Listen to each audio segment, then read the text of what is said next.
Mes chers amis de Café Évangile, comme cela s'est passé dans les jours de Noé, ainsi en sera-t-il dans les jours du Fils de l'homme. On mangeait, on buvait, on prenait femme, on prenait mari jusqu'au jour où Noé entra dans l'arche et où survint le déluge qui les fit tous périr. Chers amis, alors que nous entrons dans les dernières semaines de l'année liturgique, nous commençons à porter notre attention sur la venue finale du Christ. Dans l'évangile d'aujourd'hui, le Seigneur nous donne l'exemple de Noé et de Lot. Dans ces deux histoires, les gens mangeaient, buvaient, se mariaient, achetaient, vendaient, plantaient, construisaient, jusqu'au jour où les inondations sont venues détruire la terre à l'époque de Noé et où le feu est tombé du ciel à l'époque de Lot. Noé et Lot ont été sauvés, mais beaucoup d'autres personnes vivant à cette époque ont connu une destruction soudaine et inattendue. Le Seigneur dit que les jours du Fils de l'homme seront semblables à ces deux événements précédents. À un moment inattendu, Jésus reviendra sur terre et le jugement dernier s'en suivra.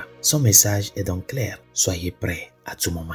Bien que nous soyons familiers avec cet enseignement de notre Seigneur, prononcé à de nombreuses reprises et de diverses manières dans les évangiles, de nombreuses personnes ne tiennent pas compte de ce message. Il est facile de croire que l'on peut toujours changer demain et donc de céder à la tentation d'aujourd'hui. Et puis demain arrive et la tentation est à nouveau acceptée avec la pensée que l'on y travaillera demain et dorénavant. C'est ça le péché de la procrastination. Remettre tout à demain, spécialement les choses qui concernent notre propre salut. Nous pouvons facilement, chers amis, perpétuer nos péchés et céder à nos tentations tout en ayant la bonne intention de changer demain. C'est une erreur pour deux raisons. Tout d'abord, il est toujours possible que notre Seigneur survienne aujourd'hui et que ce jour soit vraiment la fin du monde. D'autre part, il est toujours possible que votre vie s'arrête aujourd'hui de manière soudaine et inattendue. Si cela devait arriver, seriez-vous pleinement prêt à vous présenter devant le tribunal du Christ? La plupart des gens ne le seraient pas, du moins pas complètement. Cela devrait donc être une motivation suffisante pour travailler sans relâche aujourd'hui afin d'être prêt maintenant et à chaque instant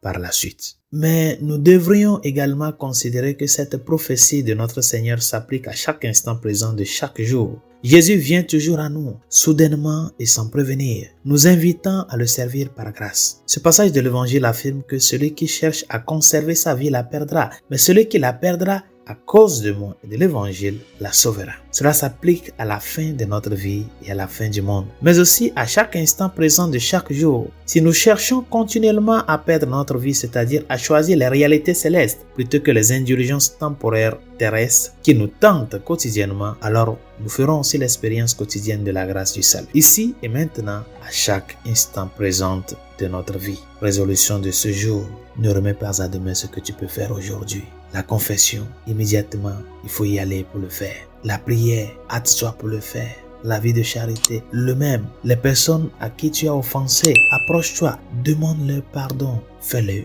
aujourd'hui et maintenant, parce que demain t'appartient pas. Bonne journée, Dieu vous bénisse.